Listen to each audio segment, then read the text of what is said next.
Hello friends, welcome to my channel. Friends, अपने इस video को स्टार्ट करने से पहले मैं नए आने वाले यूज़र से ये रिक्वेस्ट करूँगी कि वो हमारे चैनल को सब्सक्राइब करके जल्दी से बेल आइकन के बटन को प्रेस कर दे।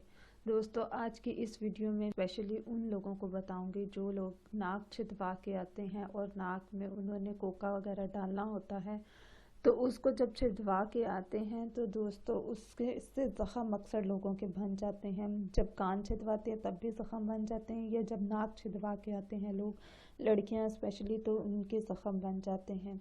तो दोस्तों, आज मैं आप लोगों के लिए एक ऐसा टोटका लेकर आई हूँ जिसको यूज़ करने से आपके जो नाक और कान छिदवाने के ज़ख़म बन जाते हैं वो कैसे ठीक हो जाएंगे, वो बहुत ही जल्दी आसानी से ठीक हो जाएंगे।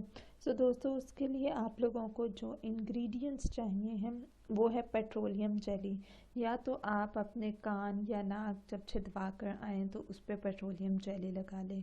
एक तो ये हो गई टिप। दूसरी जो टिप है वो ये है कि आप इत्र लगा लें, उससे भी आपके ज़ख़म ठीक हो जाएंगे और वो कभी भी कानों में और नाक में रेशा नहीं होगा नाक या कान छिदवाने से।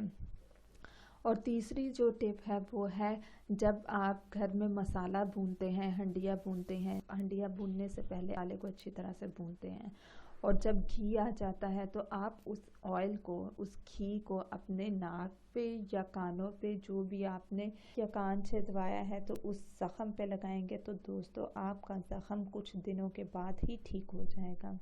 दोस्तों, ये छोटे छोटे रेमेडीज़ दूसरों को भी बताया करें जिनको इनकी सख्त ज़रूरत है, और ख़ुद भी ज़रूर किया करें। सो ये थे आज के हमारे बेनिफिट्स और टिप्स।